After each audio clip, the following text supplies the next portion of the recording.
La Red Nacional de Psicólogos te invita a que formes parte del programa Psicovoces, un espacio de entrevistas donde podrás conocer y adquirir conocimientos mediante la experiencia de nuestros invitados.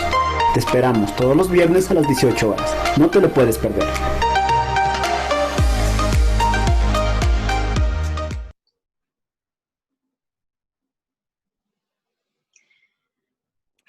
Un saludo cordial de parte de la Red Nacional de Psicólogos. En este día nos encontramos tomando en cuenta mucho el tema de la dislexia.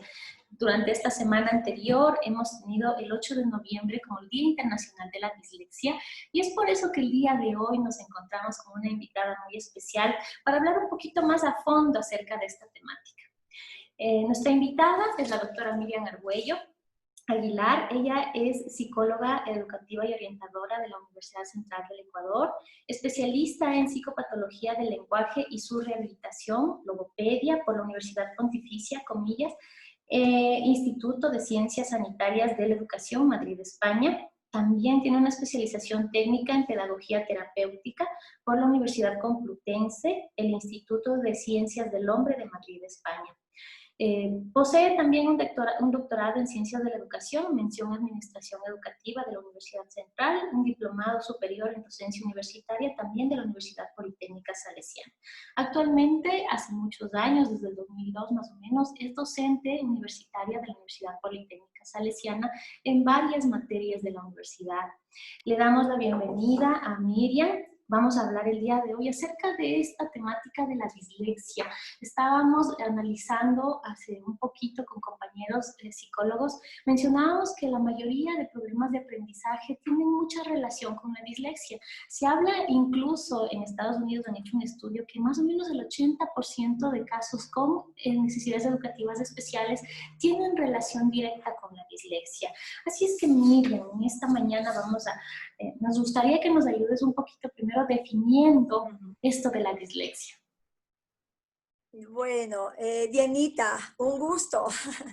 Y a todos y todas las que nos escuchan, un saludo muy especial, deseándoles éxitos en todas las labores que ustedes han emprendido. Bueno, decir que la dislexia, ¿no es cierto?, es igual una necesidad educativa especial, pero no catalogada con discapacidad, ¿sí?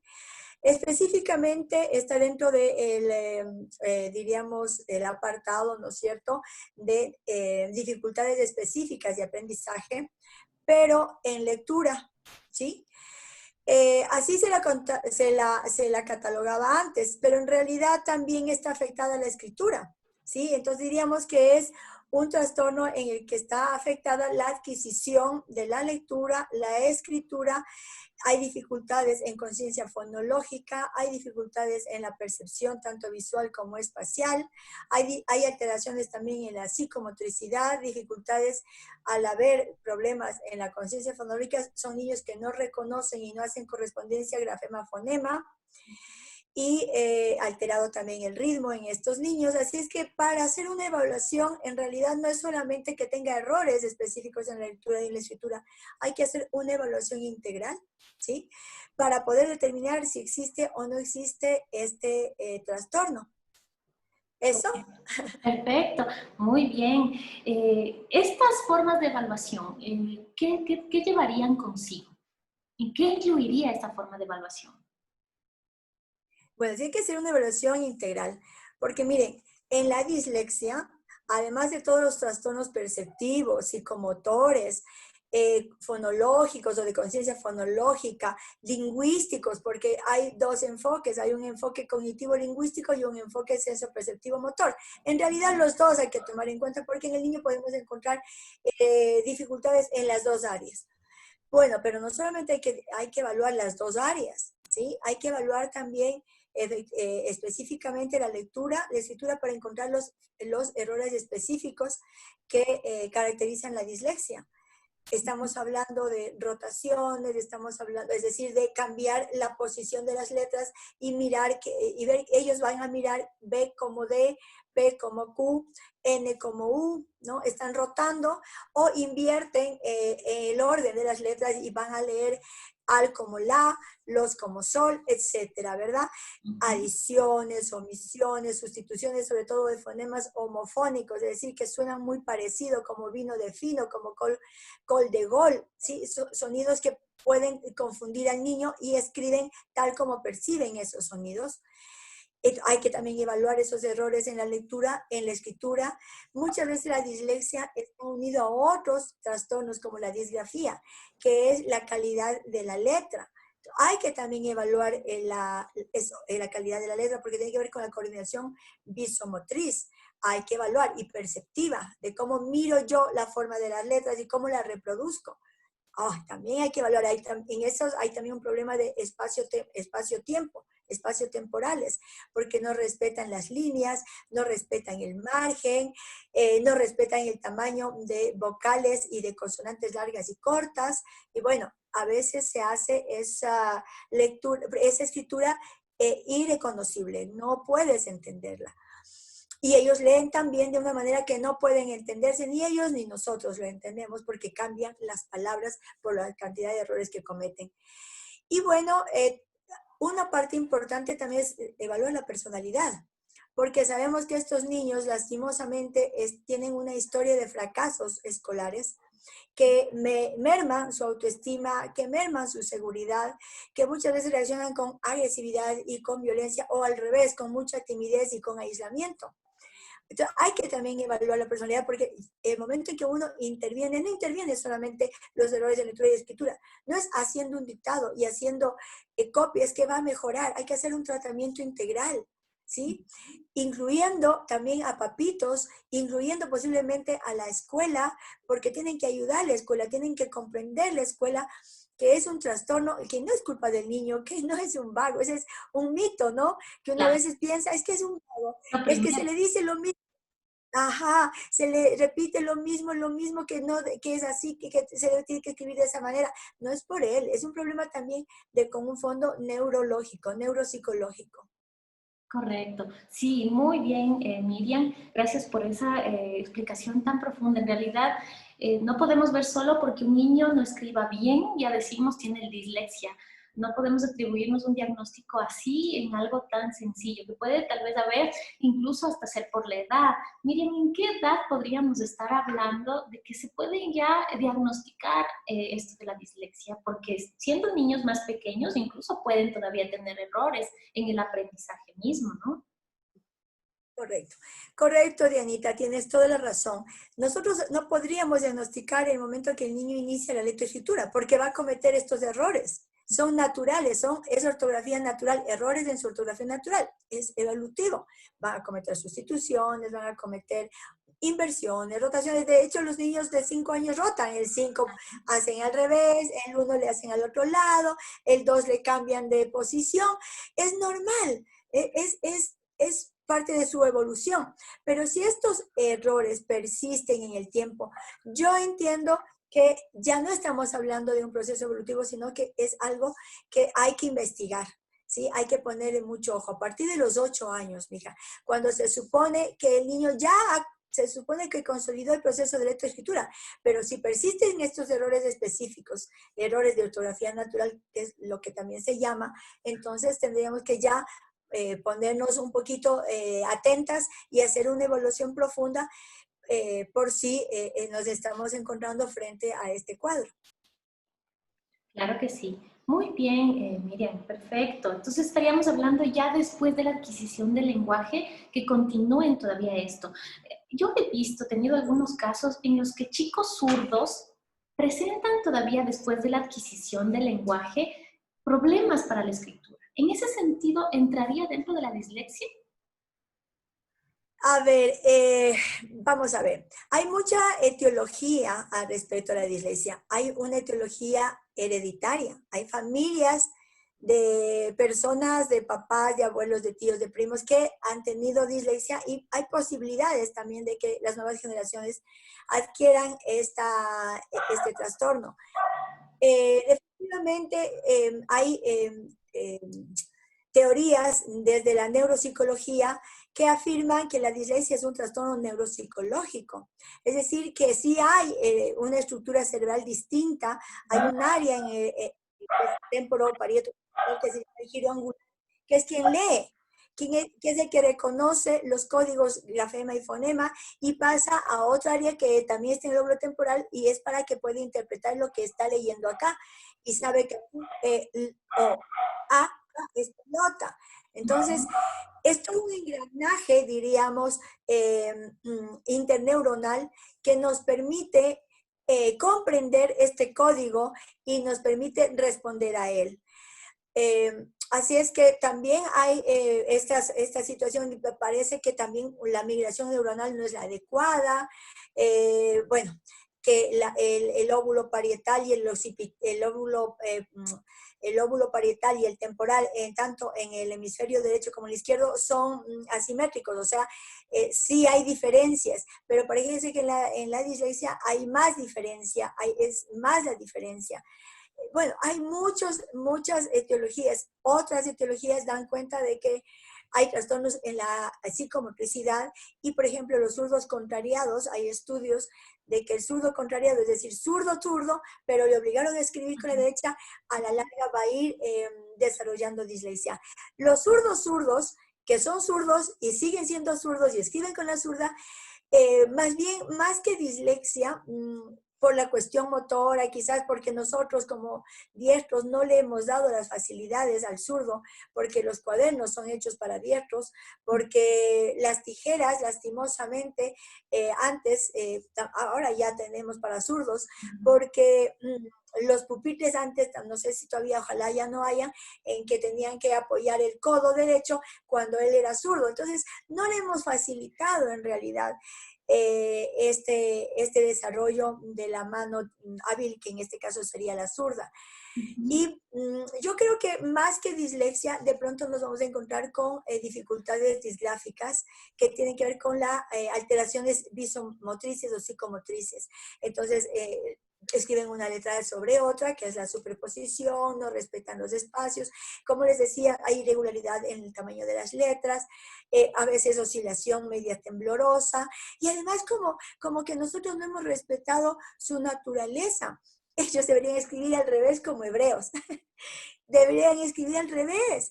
Ellos no hacen la direccionalidad como nosotros les enseñamos, ¿no es cierto?, de izquierda a derecha. Ellos hacen al revés, de derecha a izquierda. Y les enseñamos a escribir en letra cursiva, por lo que hace que los enlaces no sean posibles. Entonces, se tiene que hacer maromas para poder escribir una letra cursiva. Claro. ¿Okay? Así que todo ese tipo de factores negativos tiene que sufrir una persona zurda, lastimosamente, en la etapa escolar. Y puede causarles tensión, angustia, y eso también provocar, además de su propia naturaleza, dificultades a la hora de trazar las letras. Y prácticamente hasta diagnósticos de dislexia y de problemas de aprendizaje en sí. Muchas gracias, Miriam.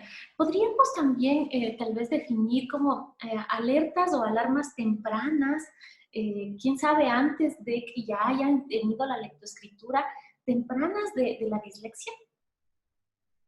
Sí. A ver, uno cuando hace casi siempre las anamnesis, ¿no? Nosotros nos topamos, primero tenemos que saber si no hay antecedentes familiares. Primerito.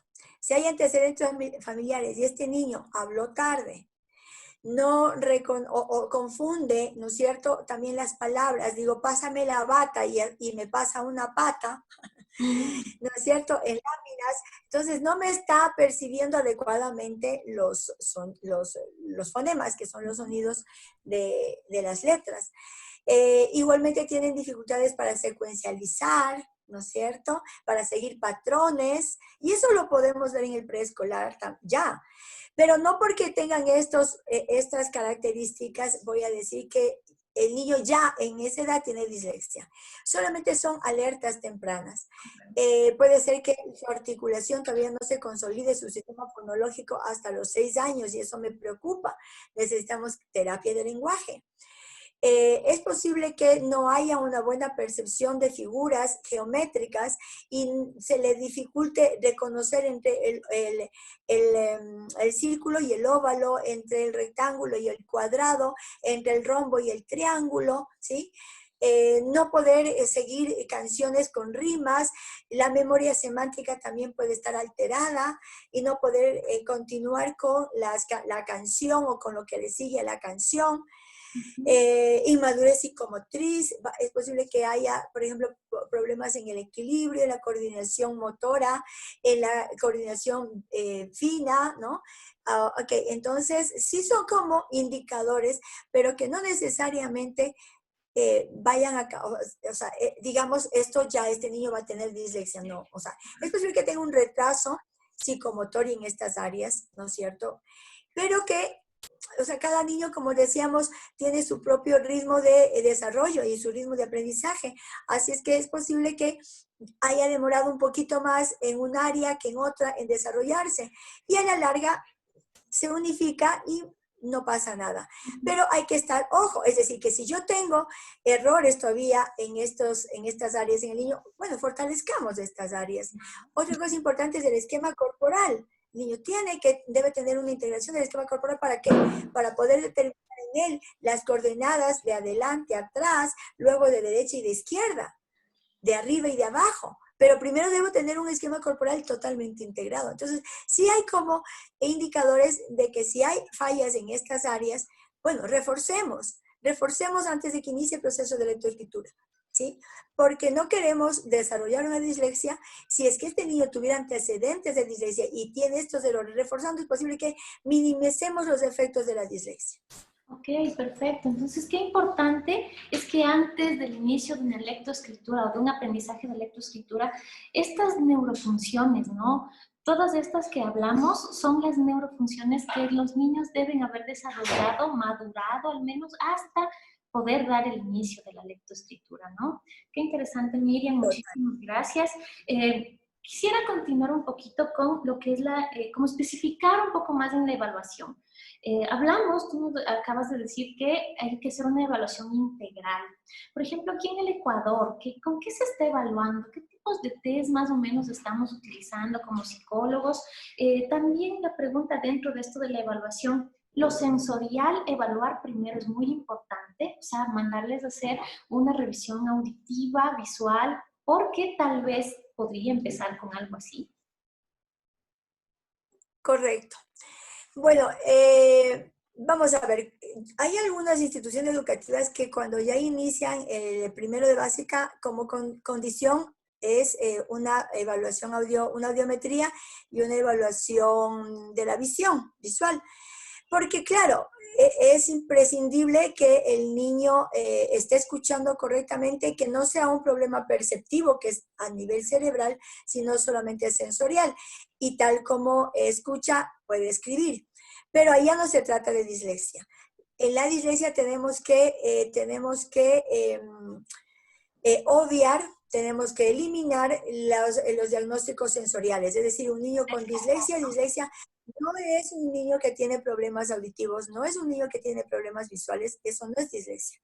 Puede ser que esto esté causando que confundan las letras, pero es un problema sensorial. La dislexia es un problema perceptivo. Ok, entonces sí, tengo que descartar, obviamente, que hay un problema auditivo, que hay un problema visual. Descartado eso, hay que evaluar las neurofunciones, definitivamente. Hay que evaluar percepción visual y percepción auditiva.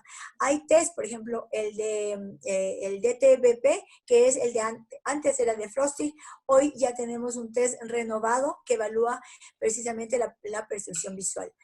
Hay test, por ejemplo, como el BEPTA, que es un test chileno, evalúa todo lo que es aptitudes psicolingüísticas para el aprendizaje de la lectoescritura. Entonces evalúa memoria auditivo-verbal, también memoria auditivo secuencial, evalúa desarrollo lingüístico y también hay un apartado que evalúa conciencia fonológica o procesamiento fonológico.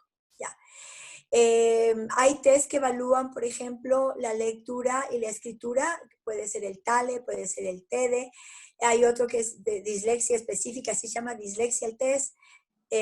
Bueno, tenemos algunos test que evalúan ya específicamente el TD es un test de dislexia específica también, ¿no? Evalúan cómo está realizando el niño la lectura y la escritura para detectar los errores específicos.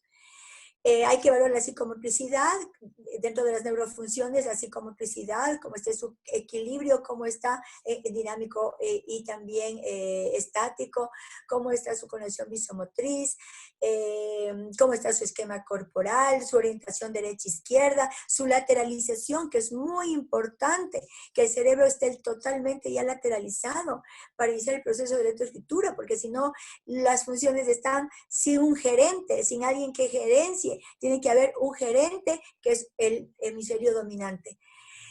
Así es que necesitamos que esté lateralizado completamente. Y bueno, evaluamos desarrollo lingüístico, cómo está en el lenguaje el niño, si no tiene errores de articulación también, el ritmo entonces, y la personalidad. Y eso ya nos mencionaste también, ¿no? Y específicamente gracias por los test que nos dices. Estos test en sí son realizados en poblaciones extranjeras, ¿verdad? ¿Hay algún test tal vez ecuatoriano? ¿Alguien se ha metido en ese ámbito? Tal vez, ¿tienes conocimiento, Miriam? No, pero me estaba olvidando que también hay que evaluar el cociente intelectual y para eso las escalas de Wechsler pues nos ayudan un montón. Así es que también, o sea, dentro del diagnóstico, de la evaluación, hay que evaluar también el CI porque tenemos que descartar que también sea un problema de CI y en ese caso ya no sería dislexia tampoco, porque el niño con dislexia tiene un CI normal, incluso superior, ¿verdad?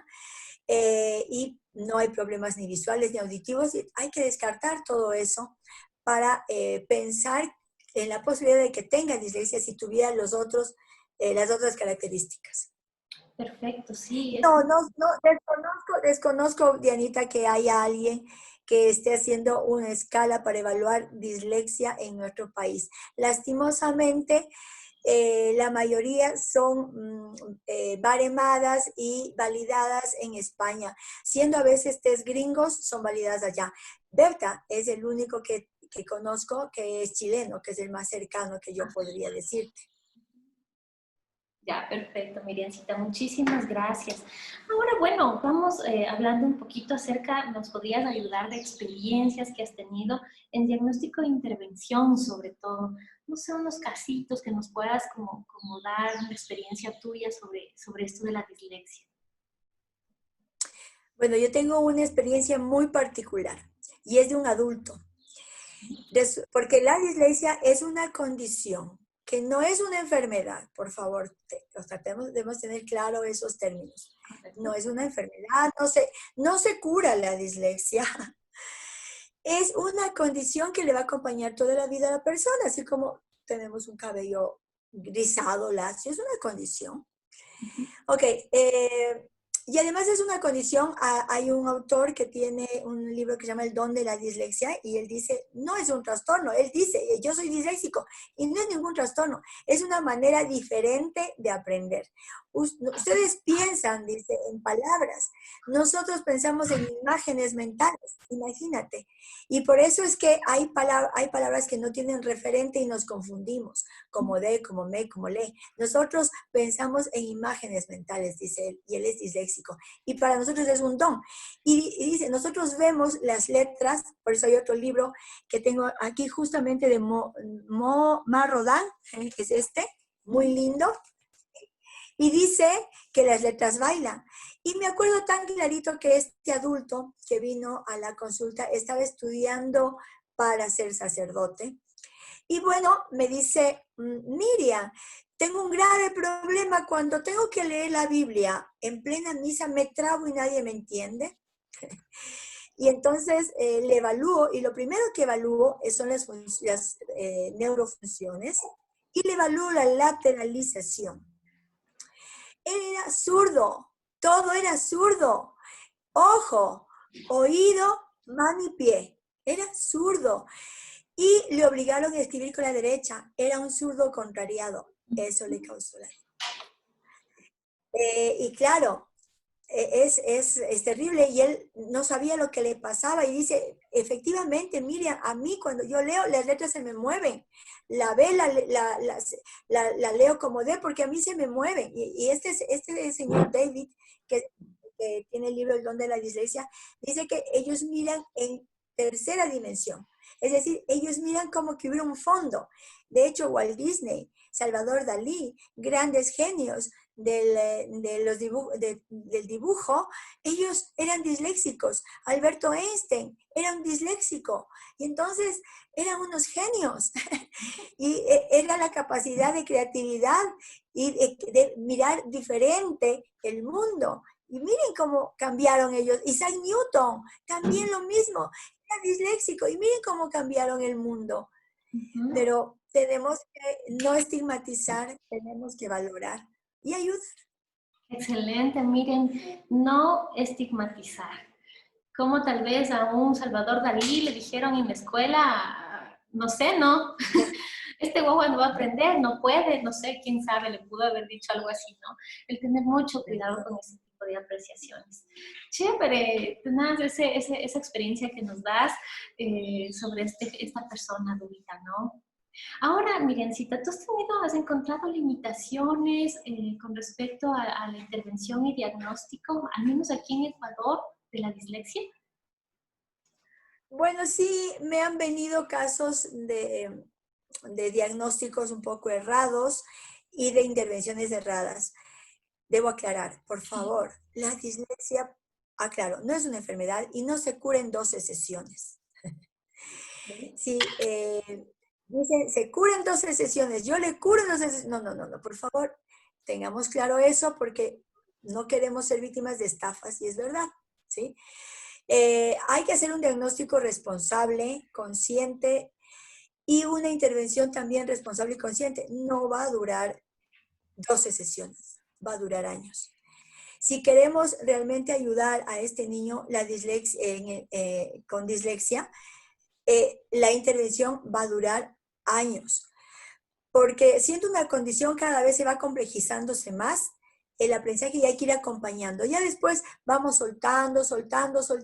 Yo he tenido chicos con dislexia que se han graduado conmigo, que han seguido trabajando conmigo años, ¿sí? Y poquito a poquito, y ahora están en la universidad y ya están solos sin ningún problema. Pero hay que ir como acompañando. En un principio las sesiones son mucho más, por lo menos 2 sesiones a la semana, luego ya es una sesión, luego una cada 15 días, y así como que vamos, pero dura años, nunca en 12 sesiones se va a curar la dislexia, es una condición que hay que ir acompañando. Y una limitación más bien que yo he encontrado, Dianita, es en los colegios, que no entienden el problema. Muchos docentes me han dicho a mí, pero si el niño es inteligente, como que la dislexia tuviera que ver con la inteligencia. Pero si él sí puede, si él quiere, si pudiera. O sea, no tiene que ver con la inteligencia y sí quiere, pero no, realmente se le dificulta. Entonces, necesitamos que los docentes tomen conciencia del trastorno, del problema, de la dificultad y hagan sus adaptaciones. Si no puede dar por escrito, que de oral. Si no puede, escribir tres páginas, que escriba media con ayuda y con apoyo y con mediación. No voy a calificar sus errores ortográficos. ¿Qué les pasa? No puedo porque esos errores de tipo natural y de tipo arbitrario es propio de la dislexia. Y entonces, ¿cómo voy a calificar el error? Entonces, también le voy a calificar el error cuando estornuda y tiene sinusitis. Cada estornudo le voy a bajar un punto. Claro, son condiciones, no puedo calificar esas características propias de esa persona, entonces necesitamos una comprensión a nivel del sistema educativo. Esa es la limitación que yo más me he encontrado, Dianita, la incomprensión, la exclusión, la estigmatización en las instituciones educativas que no entienden el problema y no nos aportan. Correcto, Miriam, muchas gracias. Realmente esa limitación creo que la sentimos todos, ¿no? Cuando intervenimos en estos procesos, en todo tipo de problema de aprendizaje, en realidad no solo en dislexia, ¿no? encontramos estas limitaciones. Miriancita, mitos, ¿has oído mitos acerca de la dislexia?